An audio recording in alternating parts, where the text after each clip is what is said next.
In this video, we'll be talking about some of the first kinds of hypothesis tests that we can perform. So again, the steps to hypothesis testing include stating a null and alternative hypothesis, computing a test statistic that tells you how far from the sample mean a hypothesized population mean is, choosing an error rate, alpha, finding a critical value associated with alpha that tells you whether you should reject your null hypothesis or fail to reject it. And finally, we make our decision, reject or fail to reject. So, in one sample means testing, we're looking at how rare is our sample mean for a given hypothesized value of the population mean. So first, we'll write down our null and alternative hypotheses. We'll compute the test statistic. We'll choose a confidence level. We'll find a critical z-value. We'll compare our test statistic with the critical z-value. If z is larger in magnitude than our critical z-value, we'll reject our null hypothesis. We state this conclusion, and we find our associated p-value. Now, a p-value is sometimes called an observed alpha, or the significance level. The percentage of the time that we will reject the null given that it is true is our p-value. The p-value, represented by the shaded red area on the graph, is the probability of an observed or more extreme result arising by chance. So statistical power, again, is calculated as 1 minus beta, and this is the probability of rejecting a false null hypothesis, which is good, that's what we want to do. So how do we get here? How do we calculate this? We need to know our sample mean and standard deviation, the sample size, our type 1 error rate, or alpha, and the hypothesized population mean. First, we calculate the least extreme sample mean that would lead us to reject the null hypothesis at a 95% confidence level with an alpha of 0.05. So, our upper tail of the confidence interval is calculated as follows. And next, we want to see how far away our actual sample mean is from the least extreme sample mean. We find the area under the normal curve for this z-score, and this is our beta. Power is then calculated as 1 minus beta. This brings us to t-testing. The t is a family of distributions, and t-distributions describe samples that are drawn from a population. The t-distribution depends on the degrees of freedom, or our sample size minus 1. In large samples, the t-distribution approximates the standard normal distribution. And this is just side by side the formula for a t-test versus a z-test.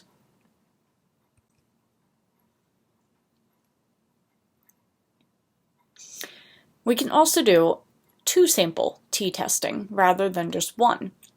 Now imagine we have a random sample of 50 students who are at risk for dropping out of high school, and we're able to deliver a one-on-one tutoring program to half of these students at random. And after the program, we collect some test scores.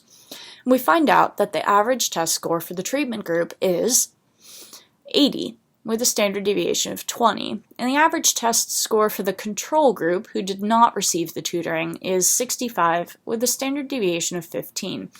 So how do we adjust our t-testing procedure to account for the fact that we now have two samples and not just one? So, in a two-sample t-test, step 1 is the same as usual. We're going to state our null and our alternative hypotheses.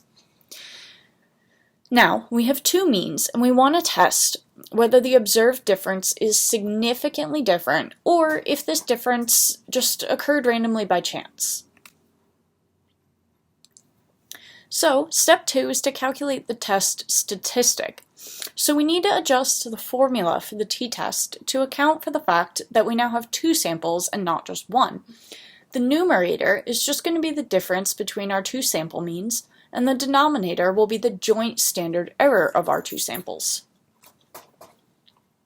Step 2 is to calculate our two-sample t-test. And using this formula right here, we do so.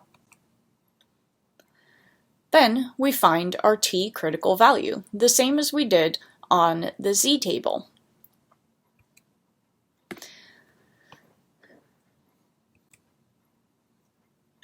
Step 4 is to compare our t-critical to our actual observed t-value, and then state our findings. So in this case, our t is 3 and our t-critical is 2. Our actual t-value is greater than our t-critical value, which leads us to reject the null hypothesis, and we can say that we are 95% confident, because we did this at a 95% level of confidence, that the average test score for the treated students who received tutoring is significantly different, in this case it's higher, than the average test score for the control group. There's also another kind of t-test that we can use, and that is often used in social science research, called a paired sample t-test. And this accounts for the relationship between samples, including pre- and post measures, maybe if you're doing a study on twins or siblings, spouses, or any other units that can be naturally paired.